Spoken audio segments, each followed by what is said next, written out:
Hey, my name is Dan. I used to work at the biggest dealership in the country, and now I teach fine folks like you how not to get fucked when buying a car. Actually, in this video, I actually just kind of want to talk to you a little bit, I was gonna go to Detroit Auto Show, and I asked my friend if he wanted to come with me, but then, things didn't work out. And I was like, you know what? I'm gonna go by myself. So I called them, and I knew that I have to go on press release days, which is way before the actual car show starts. It's 2 days before the car show opens up for the public. There's 2 days of press release. So you go in there, you ask them a bunch of questions, you can film them, and car manufacturer representatives will actually answer your questions. But when I started to do the research, how can I get a press pass? It was just so many requirements that I did not fulfill, and there's no way in hell I would get a press pass. You need to have an actual business, you need to have business cards, but that's like whatever, you can print them out for 10 bucks, but that's not the biggest thing. You need to have a bunch of coverage that you have done already, you need to have a bunch of subscribers, and then you're gonna have to have a bunch of videos and articles written for them just to grant you a press pass. But that's not it. The most important thing is they have to approve you. If they don't like what you're saying, fuck you, you're not going in. And do you think if they watch my videos, I would get approved? I don't think so. I don't think so.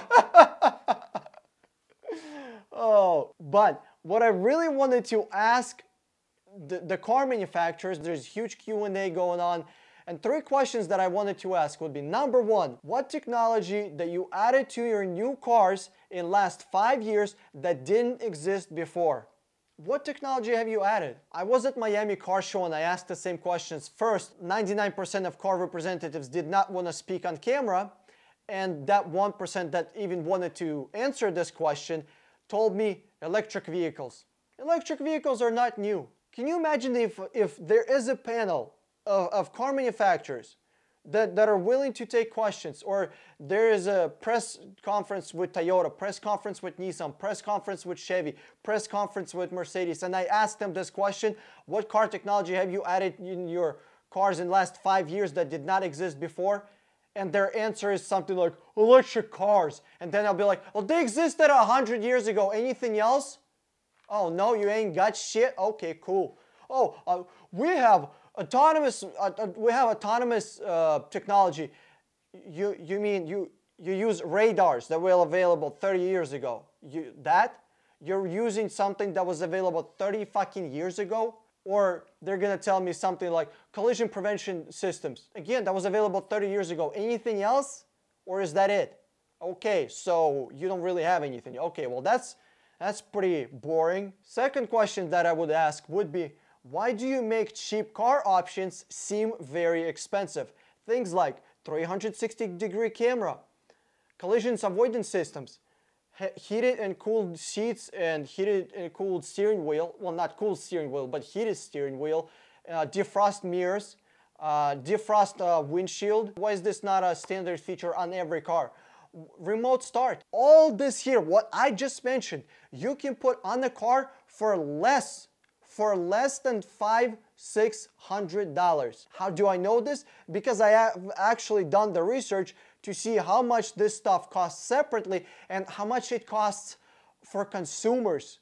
Just for consumers on regular stores.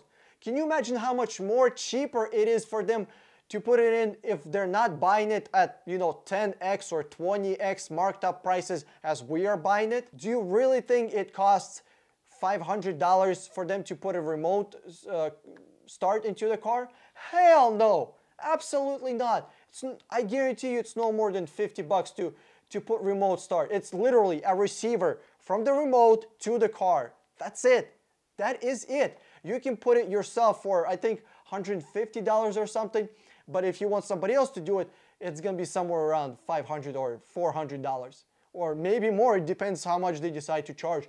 Mercedes and Lexus actually forbid. They forbid to put remote start systems in your car if it did not come from car manufacturers. But if you do want it, it's not a feature. It's a fucking subscription that you have to pay monthly for. Exactly. Do you want remote start in December? Yeah, okay, perfect. Pay it off. Pay for it. Do you want remote start in July when it's hella fucking hot and you want to cool off your car 2 minutes before you get in? Well, pay for it. Pay. Fuck. Next question that I was gonna ask. Why do you not sell directly to consumers for the same price that you offer these cars to dealerships for? For the same price that you offer cars to dealerships for. That's my question number 3. Not why do you not sell to consumers? There's only one company that I know that sells directly to consumers, that's Tesla, and there are, I think, 2 other companies that could possibly sell directly to consumer only if you're working for them and you have to go through a bunch of shit and it's not going to be as cheap. Literally. Why not? Car manufacturers, Toyota, Honda, Lexus, Chevy, Ford, Mazda, Hyundai, Kia. I'm talking to you, Honda and Kia. You my favorites. Why do you not sell cars directly to consumers? Huh? Why are you not doing that? Get on it. Start doing it. Fuck the competition. Who cares about what everybody else is doing? Imagine if you were to be selling cars directly to consumers. Hey guys, I got a huge favor. Can you tell me in the comment section below, would you buy a car sight unseen, untouched, for the same price that manufacturer sells them to a car dealership? For the same price. No markup, directly from manufacturer straight to you. Would you buy that? Keep in mind, savings are up there. You're gonna get like a lot of money off. 25% on average. 20, 25, 30%. Would you buy that? If you want to test drive a car, you can test drive just one car, but you're going to be buying a different car. You're going to be buying not the same exact car that you drove. Makes sense? If you test drove on, let's say, Honda Accord, you'll still be buying the Honda Accord, it's just not the one that you test drove. Would you do that? Considering that you're going to be buying this car for 20, 25, 30% cheaper than what dealerships are selling these cars for. Yes? No? Are you guys ready for that? Is that too much to ask? But then again, you're buying a brand new car. Like, if something breaks on it, you still have a warranty.